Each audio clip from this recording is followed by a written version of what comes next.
एक बात और भी मैंने आपको सुना भी है और आपने कई बार इस बात को बोला भी है कि आपके गृह मंत्री अमित शाह से बड़े आत्मीय रिश्ते हैं, ये सही है क्या? नहीं, देखिए 2015 में 14 में मैं बिहार में आया और 15 से उनसे संबंध बना। उन्होंने कई बार हमसे वादा किए कि जो आपकी लड़ाई है आरक्षण का वो हम पूरा करेंगे, क्योंकि दिल्ली में हमारी सरकार है। और कई बार हमने उनके पर भरोसा किया, लेकिन कई बार हमारा भरोसा उन्होंने तोड़ा। तो रिश्ते खराब हो गए? रिश्ते खराब तो नहीं कह सकते, लेकिन उन्होंने हमारे भरोसा को उन्होंने अगर कॉल तोड़ा आ गया है। आ जाइए इधर, तब क्या करेंगे? रिश्ते अगर अच्छे हैं तो? नहीं, रिश्ता अच्छा भी नहीं, हमारे भरोसा को तोड़ा है। अभी देश में या तो प्रधानमंत्री खराब है वो या है। अच्छा है? देखिए बहुत बड़े आदमी है, उनसे हम खराब रख के क्या कर लेंगे? तो अच्छे हैं ना? वो तो जो उनके साथ तो खराब करने का थोड़ा सोचते भी है तो ईडी सीबीआई लगा के जेल में भेज देते हैं। मुख्यमंत्री को देखिए, दिल्ली के मुख्यमंत्री को जेल भेज दिए, झारखंड के आदिवासी के बेटा को मुख्यमंत्री को जेल में भेज दिए। हमको भी कभी भी भेज सकते हैं। तो भला उनसे रिश्ता हमको खराब और अच्छा रखने की क्या चीज है? आपको कॉल आ गया इस खेमे में आ जाने के लिए तब? सॉरी, क्या बोले? आपको कॉल आ गया इस खेमे में वापस आ जाने के लिए, तब क्या करेंगे? नहीं नहीं, ऐसी बात नहीं है। अभी तो आप डर की बात बता रहे थे कि भाई कुछ भी हो सकता है। देखिए ये बात सही है कि आज वो ऐसे सोच रखते हैं कि मुकेश सहनी हमारे साथ आ जाए, क्योंकि उनको पता है ये केवट महाराज के संतान है और केवट महाराज के संतान केवट महाराज के बगैर तो भगवान श्री राम भी पार नहीं लगे थे, और वही नाव हमारे पास है। तो उनको पता है कि मुकेश सहनी अगर हमारे साथ नहीं है तो इस बार एनडीए का और बीजेपी का नाव जो है ना, किनारा नहीं लगेगा, बीच मझधार में फंस जाएंगे। तो इसलिए वो उम्मीद करते हैं कि एक मल्ला का बेटा अगर हमारे साथ आ जाएंगे और नाव भी इन्हीं के साथ, इस नाव पे चढ़ के हम पार लग जाएंगे। तो इच्छा वो रखते हैं, लेकिन वो जो भगवान प्रभु श्री राम जो वादा किए उस वादा को वो पूरा नहीं कर रहे हैं। हमारे केवट महाराज से क्या हुआ था? एग्रीमेंट हुआ था प्रभु राम का, कि प्रभु राम से एग्रीमेंट यही हुआ था कि हम आपको यहां पार लगा रहे हैं, वहां आप हमको पार लगा दीजिएगा। आज भारतीय जनता पार्टी राम के नाम पे पूरे देश में राजनीति कर रहे हैं, लेकिन प्रभु राम जी का जो वादा है वही पूरा नहीं कर रहे हैं। आज अगर वो प्रभु राम जी के अगर सच्चे भक्त हैं तो पहले तो उनको अपने प्रभु राम का वादा किया हुआ निभाना चाहिए। मछुआरा मल्ला जाति को रिजर्वेशन आरक्षण दे देना चाहिए।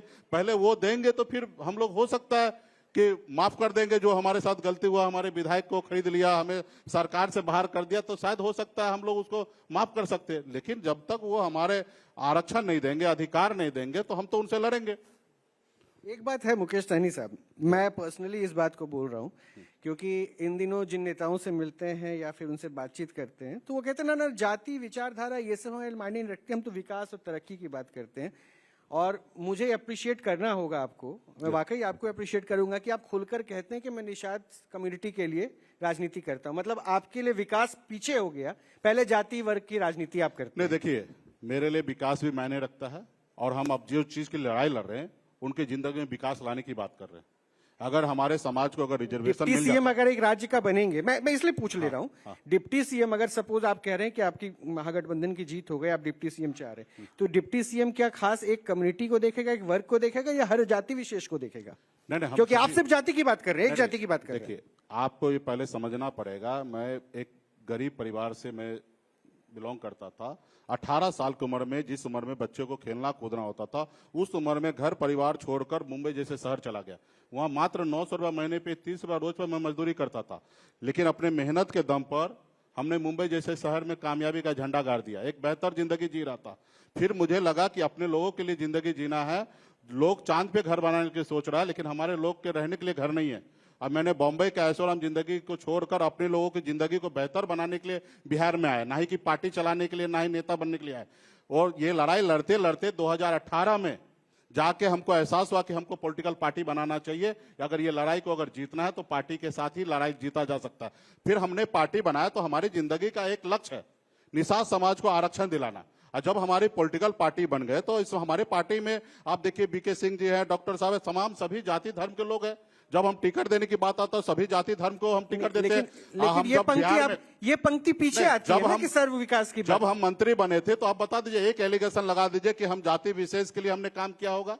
हमने राज्य में सभी जाति धर्म की तरक्की के लिए राज्य में हमने काम किया है। हमने यूनिवर्सिटी 1100 करोड़ रुपया का हमने बनवाया। क्या हमने एक जाति के लिए, निषाद समाज के लिए पशुपालन एवं मत्स्य संसाधन विभाग में यूनिवर्सिटी हमने बनाया? आज बताइए, हमने सबके लिए काम किया। कल हमारे पास पावर आएगा, हम डिप्टी सीएम बनेंगे तो निश्चित तौर पे संविधान के दायरे में रहकर राज्य में सभी जाति सभी धर्म के लिए काम करेंगे। अब मेरे बारे में बस सुनिए, 900 रुपया महीने पे नौकरी कर कर मैं इस मुकाम तक अगर पहुंच सकता तो मेरे पास भी अपना कुछ विजन है ना। मुझे काम करने का एक अपना तरीका है। मेरे सामने उतार दीजिए अच्छे से अच्छे लोगों को, हमारे सामने में पानी नहीं भरेंगे। ये ताकत है। हम अपने दम पर यहाँ तक पहुंचे हैं। तो मैं तो इसलिए कह रहा हूं, जब आप अपने दम पर यहां तक पहुंचे, ये दम रखते हैं, सर्वांगीण विकास की आप बात करते हैं, बेशक आपके पहली पंक्ति में एक जाति विशेष सूचक आ जाता है, लेकिन मेरी बात तो सुन लीजिए, मेरी बात तो क्लियर कर दूं। निषाद समाज जो है ना, आपके लिए जाति हो सकता है, लेकिन मेरे लिए मेरा परिवार है। अब मेरा अपने परिवार के लिए सोचना मुझे लगता गुनाह नहीं है, और हमारे लिए पूरा बिहार हमारा परिवार है। नहीं तो बिहार में तो और भी जातियां हैं। अगर सिर्फ आप एक जाति का नाम लेके उसे परिवार बता रहे हैं, तो दूसरे जाति को क्यों छोड़ दिया? परिवार का मतलब हर होगा ना, हर इंसान, हर जाति होगी। मेरा जो है, मेरी भी अपनी एक पहचान है ना। मेरे अपने पिताजी का नाम जब लिखने का समय होता तो हम पूरा बिहार को नहीं लिखते, जो हमारे पिताजी का नाम है वही हम भरते हैं। तो उसी तरीके से निषाद समाज जो है ना हमारा परिवार है, क्योंकि मैं यहीं पे जन्म लिया हूं। और रहा कि सभी लोगों से हमारे अच्छे संबंध है, सभी जगह हम अच्छे हैं। आज हम सिर्फ परिवार बोल देने से नहीं होगा ना, मोदी जी के जैसे हम झूठ नहीं बोलते हैं। सच यही है। हम किसी ब्राह्मण घर में रिश्ता लेके जाएंगे, कोई एक्सेप्ट कर लेगा क्या? नहीं करेगा। लेकिन वही अपने बेटा बेटी का रिश्ता अगर किसी मछुआरा परिवार में लेके जाएंगे तो 1 मिनट में एक्सेप्ट कर लेगा। या कोई दूसरे परिवार के लोग आएंगे हमारे परिवार में शादी करने के लिए, हमने एक्सेप्ट करेंगे। मेरे भाई के लिए एक परिवार से रिश्ता आया था, हमारे अपनी जाति के अलावा दूसरे जाति से। अच्छा, आया था। मतलब ये तो अच्छी बात बता रहे हैं। 2012 में ये फासला कम हो रहा है। हाँ, लेकिन आया था, लेकिन हम लोगों ने नहीं एक्सेप्ट किया। क्यों नहीं किया फिर आपने एक्सेप्ट? अरे कैसे एक्सेप्ट करेंगे जिस समाज में रह रहे हैं आज। वो भी इसलिए, सुनिए ना, वो भी इसलिए क्योंकि मैं मुंबई में रहता हूँ, बड़ा कारोबार करता हूँ, बड़ा बिजनेस कर रहा हूँ, इसलिए वो रिश्ता हमारे पास आया। अगर वही रिश्ता अगर किसी गरीब घर में अगर भेजे तो हम 2 मिनट में हम उसका शादी करा देंगे। वो पैसा वाला देखकर, बड़ा आदमी देखकर शादी के लिए रिश्ता वो बात कर रहे थे। तो हमारा अगर हम डेवलप हुए हैं तो हम दूसरे के लिए थोड़े डेवलप हुए हैं। एक परिवार का अगर भला हो सकता तो मेरा भाई का शादी उस परिवार में होगा जहां हम बेटी रोटी का संबंध बनाते हैं। बहुत अच्छी बात है। बस आखिरी एक बार फिर से सवाल छोटा सा फिर से दोहराऊंगा, क्योंकि लोग ये जानना चाह रहे हैं। 60 फिक्स है? नहीं, देखिए, डिप्टी सीएम में कोई कंप्रोमाइज नहीं, क्योंकि बात हो चुका है। ठीक है। और रहा कि सीट में, तो छोटे भाई को मुख्यमंत्री बनाने के लिए जितना हो सकता, संभव हो सकता है। 25 तो नहीं ना? 25 से, क्योंकि 25 पे आप साथ छोड़ देते हैं, इसलिए मैं पूछ रहा हूं। नंबर आप नहीं लीजिए, नंबर गठबंधन के प्लेटफॉर्म पे तय हो जाएगा और आपके बीच में जल्दी आके बता देंगे। सीट डिप्टी सीएम में कोई कंप्रोमाइज नहीं है। रहा सीट के लिए, छोटे भाई को, तेजस्वी को मुख्यमंत्री बनाने के लिए हर संभव हम त्याग करने के लिए बैठे हैं। एक लिमिट में ही त्याग करेंगे, लेकिन त्याग करके और हम अपना महागठबंधन का सरकार बनाएंगे। आदरणीय लालू प्रसाद यादव जी को विचारधारा को आगे लेके जाएंगे। नीतीश कुमार जी का भी विचारधारा, जो उनके बचे हुए काम है, उनको भी आगे लेके जाने का काम हम ही करेंगे। भारतीय जनता पार्टी तो इंतजार कर रहा है कब नीतीश जी के चुनाव निकलने के बाद उसकी पूरी पार्टी हजम कर ले। अभी भी कर चुके हैं।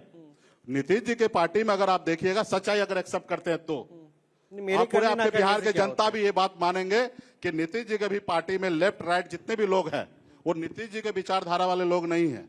और वो लोग सिर्फ नीतीश जी का देख रहे हैं कि कब तबियत और ज्यादा बिगड़े और पूरा भारतीय जनता पार्टी में वो पार्टी विलय हो जाएंगी। इस बार भी देखिएगा, भले नीतीश कुमार जी 100 सीट लड़े, 105 लड़े या 95 लड़े, नंबर जो भी हो, उसमें मैक्सिमम जो होगा वो बीजेपी का स्पाइस होगा।